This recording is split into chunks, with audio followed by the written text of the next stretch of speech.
በስመ አብ ወወልድ ወመንፈስ ቅዱስ አሐዱ አምላክ አሜን። ታሪክ እትጥፍእ ወዲ ጎይታና ኢየሱስ ክርስቶስ ብምስላ ካብ ዝመሃሮ ትምህርቲ ክልተ ደቂ ዝነበሮ ሃፍታም ሰብኣይ ነበረ። እቲ ንእሽቶ ከዓ ነቡ ኣቦይ ካብዚ ጥሪት እቲ ዝብፅሓኒ ግደ ሃበኒ ይበሎ። ነቲ ገንዘቡ ከዓ መቐሎ። ኣቦኡ ግና ምስኡ ክነብር ደለየ። እቲ ወዲ ግና ናይ ኣቦኡ ምኽሪ ኣይሰምዐን። ድሓር ኣቦኡ እቲ ዝግብኦ ሂቡ ኣፋነዎ። ሽዑ ንሱ ነቲ ኣቦኡ ዝሃቦ ገንዘብ ሒዙ ናብ ርሑቕ ሃገር ከደ። ኣብኡ ድማ ነቲ ጥሪቱ ብቕለትን ዕዳንን ዘረዎ። ዘለዎ ዘበለ ምስ ወደአ ኣብታ ሃገር ብርቱዕ ጥሜት ኮነ። ንሱ ከዓ ክስእን ጀመረ። ሓላዊ ሓሰማ ኮይኑ ክሰርሕ ተቖፅረ። እናጓሰየ እንከሎ ብጥሜት ምኽኣሲ ኢሉ ተረፍ ናይተን ሓሰማ ክበልዕ ተመነየ። ዝህቦ ግና ኣይረኸበን። ሽዑ ናብ ልቡ ተመሊሱ በለ እንጌራ ዝተርፎም ጉዛኣት ኣቦይ ክንደዮም፣ ኣነ ግና ኣብዚ ብጥሜት ሞት ኣለኹ። ተንሰየ ደኣ ናብ ኣቦይ ክኸይድ እሞ ኣቦይ ንሰማይን ኣብ ቅድሜኻን ሓጢኣት ገበርኩ፣ ደጊም ወድኻ ክበሃል ኣይበቅዕን እየ፣ ከም ሓደ ግዝኡትካ ግበረኒ ክብሎ ወሰነ። ተንስኡ ናብ ኣቦኡ ኸደ። ኣቦኡ ድማ ገና ርሑቕ ከሎ ረኣዮ እሞ ደንገጸሉ። ጎዩ ከዓ ብክሳዱ ሓኒቑ ሰዓሞ። እቲ ወዲ ድማ ኣቦይ ንሰማይን ኣብ ቅድሜኻን ሓጢኣት ገበርኩ፣ ደጊምሲ ወድኻ ክበሃል ኣይበቅዕን እየ በሎ። ኣቦኡ ግና ነባረቱ ብሉፅ ክዳን ኣምፂኹም ክደንዎ፣ ቀለቤት ኣብ ኣጻብዑ ኣሳኣን እውን ኣብ ኣእጋሩ ኣእትውሉ።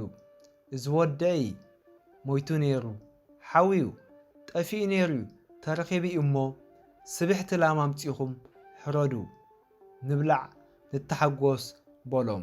ክሕጐሱ ድማ ጀመሩ። እዚ ኣብ ላዕሊ ዘሎ ምስላ ክልተ ትርጉም ኣለዎ። ሓደ ብዛዕባ ኣብ ኣቦን ደቁን፣ ካልኣይ ድማ ብዛዕባ እግዚኣብሔርን ሰብን ዘሎ ዝምድና ዝገልጽ እዩ።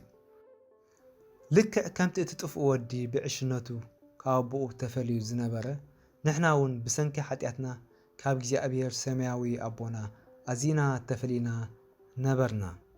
እግዚኣብሔር ግና ፍቕሪ እዩ። መታን ብህይወት ክንነብር ናብኡ እንምለሰሉ መገዲ ኣዳለወልና። ኢየሱስ ክርስቶስ ከዓ መገድን ሓቅን ህይወትን ኣነ እየ፣ ብዘይበኣይ ሓደ እኳ ናብ ኣቦ ዝመጽእ የልቦን በለ። ከምኡ እውን ከምቲ ጥፉእ ወዲ ካብቲ ዝነበሮ ናብ ኣቦኡ ምስ ተመልሰ ብህይወት ዝነበረ፣ ንሕና እውን በቲ ናይ ኢየሱስ ክርስቶስ መገዲ ካብ ሓጢኣትና ናብ ኣምላኽ እንተተመሊስና ብህይወት ክንነብር ኢና።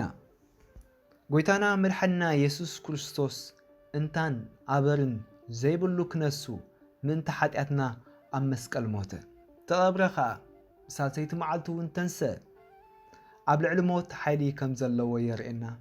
ካብ ሓጢኣትና ብምንስሕናን ብኢየሱስ ክርስቶስ ብምእማንናን ብምምላስናን ምሉእ ሕድገት ሓጢኣት ንረክብ። ስለዚ ናብ ኣምላኽ ክትምለስን ሕብረት ክህልወካ ትደሊ ዶ? እንድሕር ፈቃደኛ ኮንካ እዚ ስዕብ ጸሎት ብሓባር ንጸልይ። በስመ አብ ወወልድ ወመንፈስ ቅዱስ አሐዱ አምላክ አሜን። እግዚአብሔር ኣቦይ ከምቲ እቲ ጥፉእ ወዲ ካብ ኣቦኡ ርሒቑ ዝነበረ፣ ኣነ እውን ካባኻ ጠፊአ እየ። ሕጂ ድማ ናባኻ ይምለስ ኣለኹ። በደለይን ሓጢኣተይን ኩሉ ምሕረት ግበረለይ። ብደም መድሓኒ ዓለም ሕፀበኒ። ሓጢኣተይ ስለ ዝሓደግካለይ፣ ውሉድካ ክኸውን መሰል ስለ ዝሃብካኒ ድማ የመስግነካ። ኣሜን።